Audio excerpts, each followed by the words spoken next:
Hello, everyone, and welcome to Trap Chat's Summer Reset, owning your growth, your glow, and catching your light. I am joined today by an amazing person. I'm going to run down just a few of his accolades. He's joining me from the hometown. He's from the Philadelphia area, now currently residing in South Jersey, where I'm from. Love that for him and for me. He is the managing partner and founder of Bison Venture Partners, author of The Ghetto VC, also author of Free Breakfast, A Radical Approach to Entrepreneurship, an adjunct professor, a startup advisor, a man of Alpha Phi, Alpha Fraternity Incorporated. Let's see what else. Oh, he has one of my favorite coffees. I'm actually drinking some Delta Sigma Theta coffee right now. Shout out to my sorors who are at convention while we're doing this recording. He has a coffee company, BVP. Yes. Also, just got back from Kenya and Egypt. And hopefully he will be able to share some information about some of the new products that are coming out as a result of that. Please help me welcome Garry Johnson III. Hey, Garry. Kirsten, what an introduction. That was amazing. Thank you. Thank you. So I want to jump right in because I have been very eager to learn more about you and to share your story with others. Your career path, it spans from fintech to coffee to education to venture capital. As we have hit this mid-year checkpoint, and it's kind of crazy here, what was one unexpected reset that shifted your mission and opened new doors? Well, I'll have to say that the unexpected reset was this recent trip to Africa. It was my first time on the continent. And just as sort of a backstory, like you mentioned, I'm an adjunct professor. I teach Introduction to Entrepreneurship, and I'll be teaching that course in addition to AI for entrepreneurs at University of Delaware, where I've been teaching for the last 5 years, which is kind of crazy to think about. But I was the recipient of a research funding opportunity, which allowed me to take my idea to go out to Kenya and study entrepreneur support organizations, because as someone who's very much in that space in the US, I wanted to understand from an African perspective, how is that done? What's being done in Kenya, particularly Nairobi, and then even out in the countryside as well. So I went out there alone. I got some funding to go out there, and I took myself there.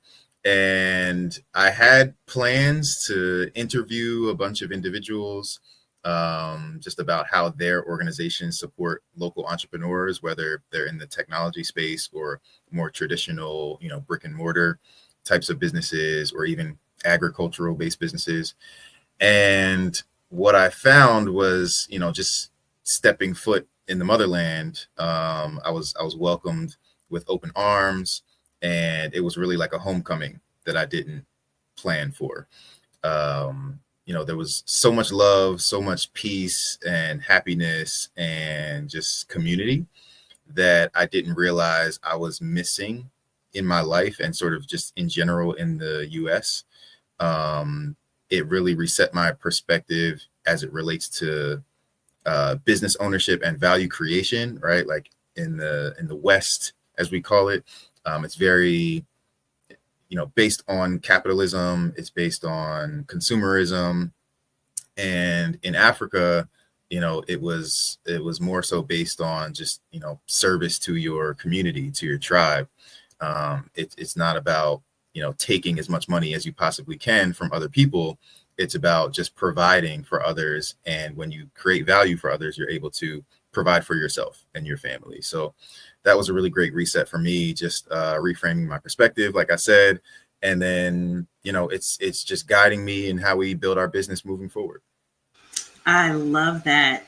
So let's get a little bit deeper into what you do with Bison Ventures. So from launching First Founders, and then you built Bison Venture Partners, you've been all about turning inclusive innovation from a buzzword into real action. How has trust been key to building communities and pipelines, especially when there are barriers to getting those doors opened? Yeah, I mean, trust is everything. Trust is why someone will believe you, right? As people who have a service or a product to sell, people are only going to buy from us or buy into, our offer if they believe in us and if they trust in what we say, right, and in the value that we say we can deliver to them. So, to me, it's all about building relationships. Leading by example is really important for me. So a lot of the things that I work on and collaborate with others on, it doesn't have a lot of flashy marketing around it. It's a lot of just like, hey, you see us in the community doing the work.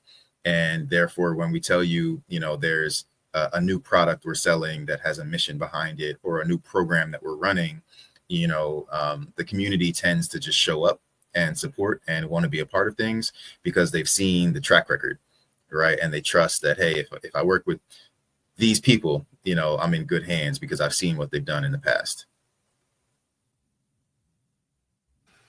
Didn't unmute myself, but at least I didn't kick myself out of the broadcast. I will have to say that I forgot to tell you, I kicked myself out a lot. So if I kick myself out, if I go away, just keep talking. I'll be back.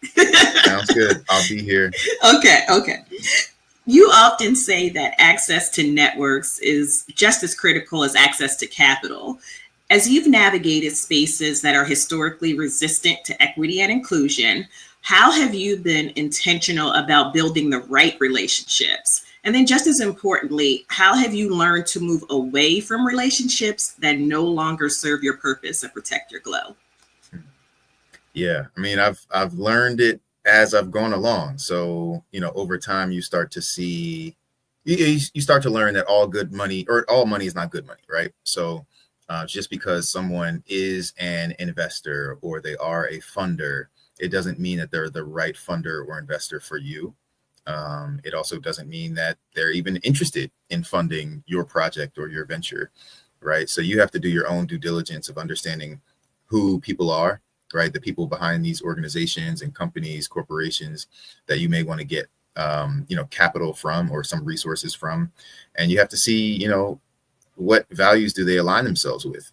Every business is just a bunch of people behind it. So you have to understand who those people are. How do they show up for their communities? And if their values and ethos, doesn't align with yours, then you should know there's no reason for you to proceed, right? And go into building a relationship there. Especially for me, sort of being a very much rising entrepreneur, very early in my journey. A very pivotal moment was 2020 with, the murder of George Floyd and the Black Lives Matter protests. And, Philadelphia was on fire. Cities across the country were on fire. And it was seemingly this reset, this great reset where companies and various entities were investing or, calling themselves investing in the Black community and stepping up and saying, we're going to do better. And, for me, I've just learned that it's about holding people accountable. So if they give you their word, you should trust them. We want to believe that people are going to be, abiding by their words and standing by it. But as we've seen, most people who made statements and commitments have now pulled back, given, even before the change in leadership in this country, or so-called leadership in this country. So, for me, it's just about watching very closely, paying attention, not necessarily just aligning with someone just because they made a statement, but seeing how they behave, seeing what they do. And over time, I've become even more, I'll call it sort of conservative in the partnerships we develop and announce to our community, because you do have to build trust over time, right? And just because an organization or a company is a big name or they have a lot of money in their bank account, it doesn't mean that, we should all just immediately believe them. Absolutely. That's a great segue into my next question, which is about accountability. You wrote an op ed called Delaware Business Community, You're on Notice, where you called out the systemic gaps in opportunity. Can you go a little bit deeper into how you personally stay accountable to the work of rewriting narratives and resetting systems when the stakes are as high as something like generational wealth for our people? Yeah, I mean it's hard, right? But you have to be grounded in something. So, as a man of God, we start there. But also just our motto at BVP Coffee Co. at least is serving the people by any means necessary. So, it is about service first and foremost, service to all mankind, as you know. But that's what it's all about, right? So the community is going to hold you accountable. You put yourself out there, you make yourself the face of your product, your brand, like you're all in at that point. And everything that you do, everything that you touch has your self associated with it. So that's my way of staying accountable. Like everything is very public. Even when we went to raise money from the community, we did a community investment round on a platform called WeFunder, where anyone could actually invest in Bison Venture Partners as we were just getting started. And in that process, we had to be completely transparent. We had to share all of our financial information, share all of our strategy for growth, share the risks associated with our business. And we have an obligation to repay our investors. And if we don't, right, we can't come back asking for more money. But then two, we lose trust with the same people who believed in us very early on. So why should anyone else believe in us moving forward?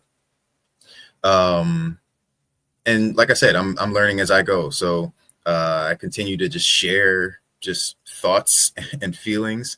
If you follow our Substack accounts, a lot of the content is very much like in the moment. Hey, just had this experience. Here's my feeling about it. And here's a way you can, join the herd, as we say, because we say if you want to go fast, you should go alone. But if you want to go far, go together. And when we are together, we hold each other accountable. People see where your shortcomings may be, and they will let you know where to pick up the slack. Another great segue to my next question. So through Bison Venture Partners, you do focus on building pathways to wealth and creating sustainable community impact. Could you share a story of how taking a proactive approach created a greater opportunity beyond what you first envisioned? Yeah, I'll say, my first real venture, my first real business where I formed an entity and, had real paying customers essentially was our nonprofit, First Founders Inc., where when I started it, I started it because I had my own experiences being a Black founder, in the entrepreneurship space, in the tech space, traveling the country, pitching my business concepts, trying to raise venture capital, participating in pitch competitions, doing accelerator programs. And, I had my own experiences and challenges, but then I also have friends in the space, right? People that I care about who I'm seeing, doors are not opening for them as brilliant as they are and as hard working as they are. And I took it upon myself to interview other entrepreneurs, other ecosystem builders across the country, everywhere from New York to San Francisco. And I kept hearing the same stories over and over again. People of color, women, LGBTQ founders are struggling to get access to capital, access to networks, and various opportunities. And then for the, sort of resource providers, they were struggling or so-called struggling to find the entrepreneurs to support. Right. So I ended up bringing to Delaware the first of its kind startup accelerator called the First Founders Accelerator. It was specifically supporting underrepresented entrepreneurs in the community. And we would meet in a local library, and we actually we got funding for our initial pilot from the county government. So, it was all proactive. It was all, from the ground, very much like, hey, we're missing something in the ecosystem. How do we bring together the stakeholders and the partners to create value for everyone involved? And the first cohort had just 8 entrepreneurs that we took through a 12-week program, full curriculum that I designed, and, recruited experts in different spaces that I'm not an expert in. And it was great. From there, the growth, the unexpected growth came about when, every cohort, it would grow from 8 entrepreneurs to 30 entrepreneurs, to when we did a cohort during the pandemic, we had 120 entrepreneurs in a single cohort, and they were participating from all around the world. We had founders in Africa, founders in South America, and across the US. And it was an unexpected thing, but if I hadn't been proactive and said, hey, we need something in this little state called Delaware, let's just start small, we would never have grown into what it did. That is a true testament to owning your growth, as well as catching the light, because you 100% stepped into that. And I do want to celebrate that, from 8 to over 100, and from Delaware to worldwide. Like, that's tremendous accomplishment. Congratulations to you. Thank you very much. You're welcome. All right, let's talk a little bit about your book, the one that I actually have, Free Breakfast: A Radical Approach to Entrepreneurship, as well as your Free Breakfast Initiative, where they were both inspired by the Black Panther Party's legacy of stepping up to meet community needs. As we talk about summer resets and catching our light, how does this work embody what it means to reset with purpose? And then what do you hope your story inspires others to embrace as they reclaim their own glows and step boldly into their next chapters? What a great question. That's like the best worded question I've ever heard in my life. Probably the best podcast question ever. But yeah, I mean, this work, Free Breakfast, it comes back to service, and it comes back to us being true to our roots, looking to the past to inspire what we do in the present and motivate us to keep moving forward into the future. So, as someone who loves history, especially Black history, the Black Panthers, are such like a powerful testament to what, community ownership looks like, right? And organizational leadership and service to community.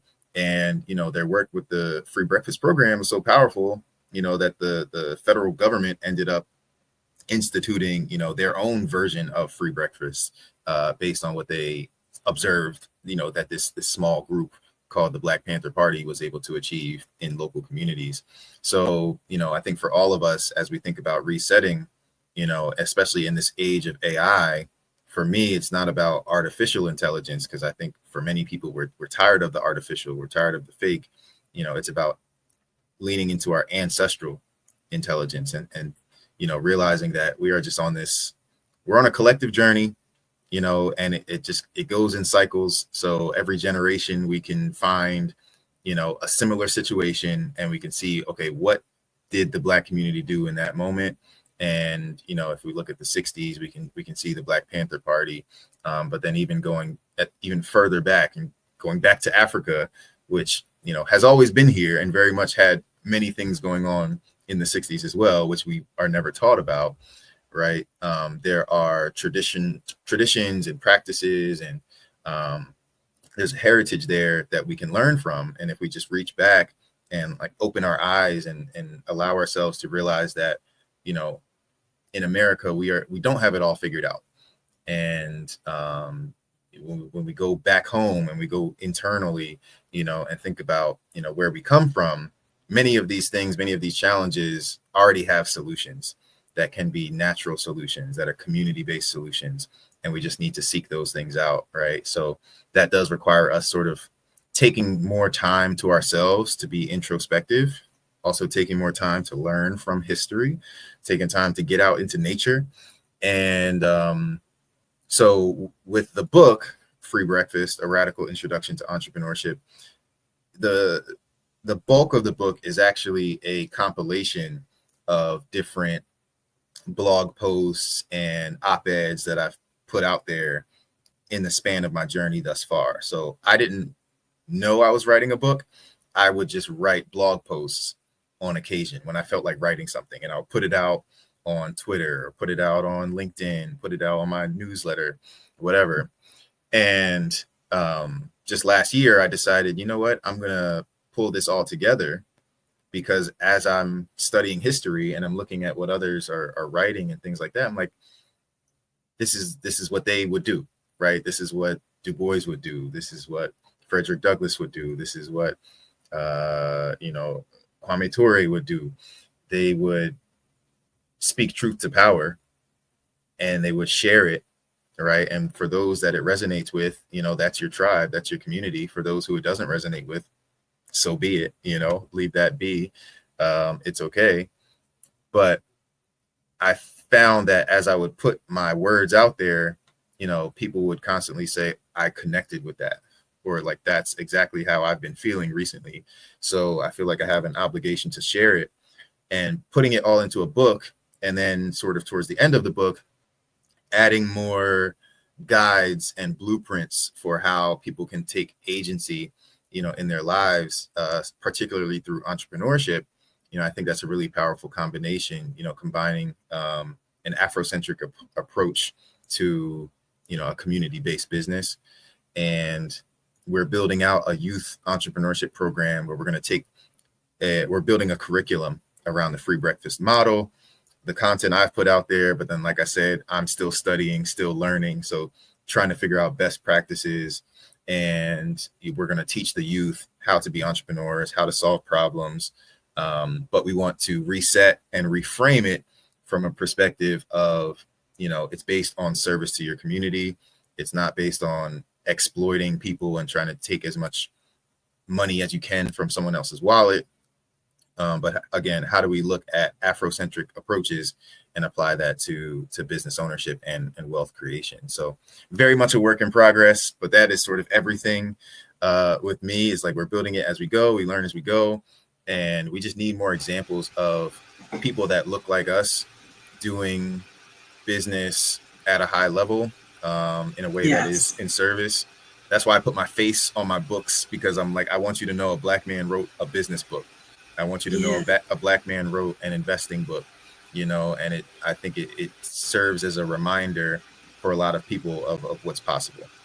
I love that. And before I forget, because, I'm aged from the 1900s, listen, Me too. you need to copyright or trademark, whatever the correct term is, your definition of AI before somebody else is given that same message. Okay. Well, I will say this. Ancestral intelligence is not. It was not created by me. But I'm talking about the way that you're going to apply that. The way that you're going to apply it. Absolutely. Okay. Absolutely. That was free game from me to you. I appreciate it. We love do. Free game. We'll have to invite you, to one of our free breakfast events. So I would love to come. You can speak to the youth. That's what it's all about, lifting as we climb. I would love that. All right. Before I let you go, because I know you are busy, and you got to fill an order for me here soon. Sorry. Looking forward. It's always about me. When it's my show, it's about me. So that's no, right. I'm just teasing. All right. We're going to do some rapid fire questions. Okay. Who is a well-known or lesser known historical or contemporary figure who inspires you and we should learn more about? Wow. Okay. So quick fire. So there is a Spanish conquistador, a Black man by the name of Juan Garrido. And it is believed that he was the first Black person to step foot in the Americas. That is someone I think more people should learn about. Okay. What fictional character gives you a glimpse of yourself? Hmm. uh, if you have you seen the Proud Family? Of course. Okay, so Wizard Kelly. Okay. You know. Exactly. Yeah. Yeah. Yep. So, okay. I'm six. I'm six Absolutely. six. I'm six Yes, six, absolutely. and I'm a serial entrepreneur. And yeah, Absolutely. Halloween last year, I put a suit on. I cut my I face off. love it. Yeah. I Oh, had I the didn't see basketball. that. Yeah, I have to Oh, send it to you. wow. I love that. Yes, you do. You do. I'm channeling, everyone knows I do many costumes. For Halloween, I was Mrs. Roper from Three's Company. I got much play in that little outfit. Like, Yeah. I had a wig on. Like, I did not look cute. And random men were like, "Hey, can I open the door?" Like trying to talk to me. I was like, "It Yes. must be the moo moo. It's definitely the moo moo. It's That's the so moo moo." funny. But today I'm Charlotte York Golden Black. Today, Okay, now who is yeah, that? from Sex and the City. Okay. It's the pearls, I see. the pearls, I the see. pearls. Okay. What is your favorite empowering quote? My favorite empowering quote. I will say there was a bracelet that my parents bought me for graduation. It says dream, believe, achieve, succeed. Oh, Yeah. okay. I love it. Ooh, this is a good one. If you could spend a day shadowing someone in a different profession from your own, who would it be and what would you hope to learn from them? I would say given given how much given how much chaos and turmoil the recent Mm, strikes have been in Philadelphia, yeah. I'm gonna say a sanitation worker. Oh, interesting. Yeah, I don't know if that's where you thought I was going, but I did. I thought you were going to say the mayor. no. Let's move on. That's two. They gonna kick me off. I'm gonna come back. Okay. I appreciate that answer, and I have to age myself. And anytime I can talk about Different World, I will, because it's one of my favorite shows. But there is an episode, if you are familiar with the show, and if you're not, it is on Netflix on reruns, and that was not an advertisement for that company that I just said, which I shouldn't have. Anyway, the reruns are on. So there's an episode where they are mentoring young kids, and one of the young boys said that they were talking about who somebody you want, like what you want to be when you grow up, and he said he wanted to be like the sanitation worker because the person commands your attention. Like no one move. The cars don't move until he's ready for them to move. If he's bored, like whatever it is, he comes, he does his job, and when he's finished, then everybody else can go about their day. So yeah. I love that. Yeah. Essential work. Essential work is so important. Essential work. We take it for granted. I'm glad they got their contract, and I hope they also get some of the other things in addition to their pay that they were looking for, especially to level set with other unions, like not having to live in the city if you don't choose to. But let's move on. What is your go-to songs, or music genre when you want to hype yourself up to conquer the day? I like all types of music. Literally everything from hip hop to Japanese funk, Afro beats, everything. Okay. But go-to song right now, there's a song called Organize. It's called Organize by Asake. Okay. Yeah, I love that song. The first thing in the morning, it gets my mind right, especially being a leader, being CEO, being an organizer. Right, it helps me realize, like, there are people that need to be organized.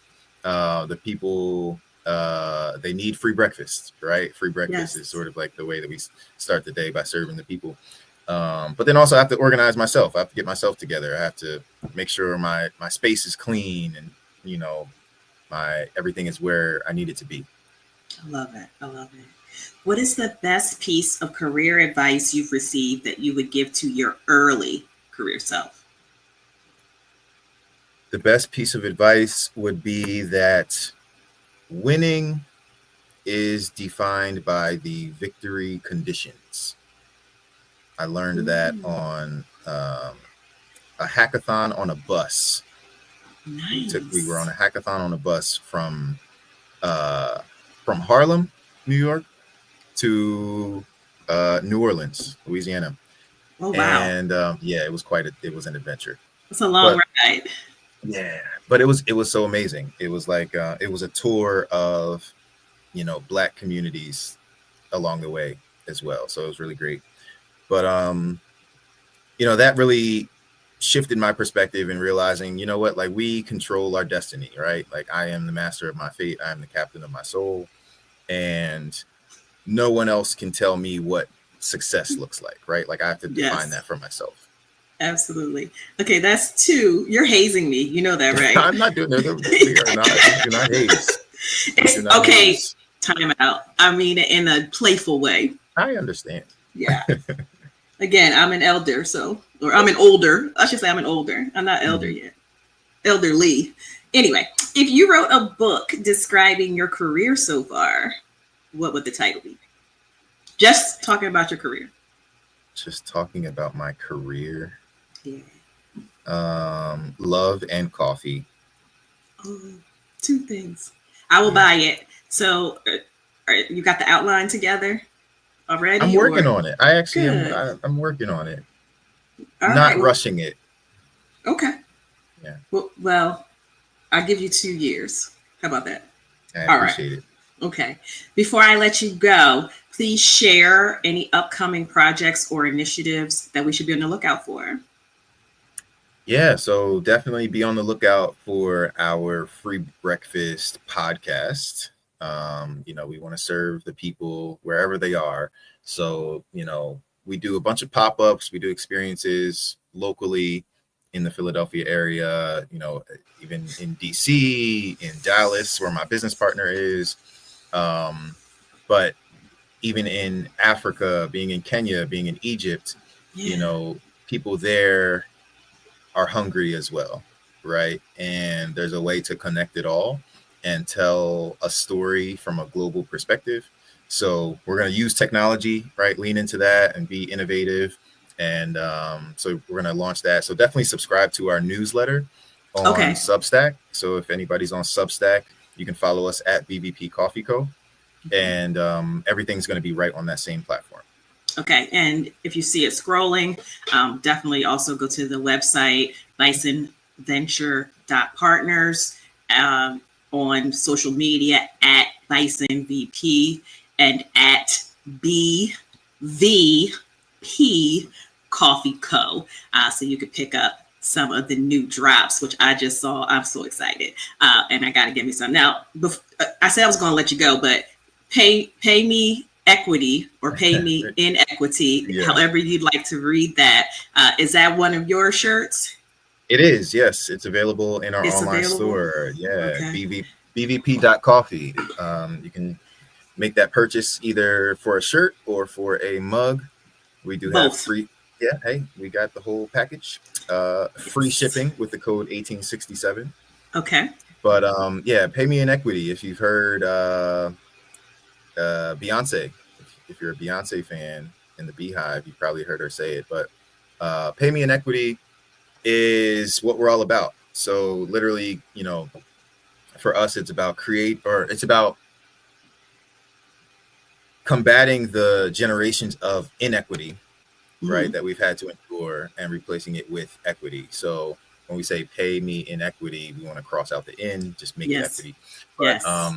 we literally will be launching, actually, it is live. It is technically live right now, Okay. where you can express interest in investing in BVP Coffee Co., Nice. where you could invest in an early stage business. And if we are able to, uh, reach our goals, all that kind of good stuff, you can have your investment convert into shares in the business. So an Nice. actual actual equity stake. So we want everyday people in the community to be a part of this journey, right? Whether you buy coffee or not, Mhm. or you buy a shirt or not, we want to create opportunities where we can literally pay you, our community members, Yeah. in equity. You can be in it for the long haul right alongside us. And what we know is that, for all the big brands that you know about, I'm not going to name drop them to give them free marketing, No. but for every coffee company, every cafe, every book shop that you see on every single corner, that's a huge franchise. It takes money to get there. It takes Yeah. investors. For us, we're going directly to the people. So anybody in our community could join us in that journey to get to that point. So we just want to do it together. Yes. So again, make sure you visit the Substack, visit the website, visit social media, pick up some coffee. If you don't drink coffee, pass it along to a friend. We Like have tea. there are yes, there I haven't bought any Yeah. tea yet. We have tea. We have merchandise. We have Yes. apparel. There are more ways than one to support, but even just a follow or a share, makes a huge Yes. difference. So we're just trying to get more exposure, and honestly, Yes. that makes the biggest difference for us. For a lot of people, they ask me, like, "Oh, what made you get into coffee? Why are you selling coffee? I've never seen a Black man selling coffee before." And again, Okay. representation matters, right? Yeah. But also, coffee is historically Black. It originated in Africa, Ethiopia specifically. And the Yes. more that we tell that story and we share our culture and our heritage, hopefully we inspire others to, blaze their own path and realize, like, hey, I can also find, products to source from the motherland because it is my culture, and I can be an entrepreneur myself as well.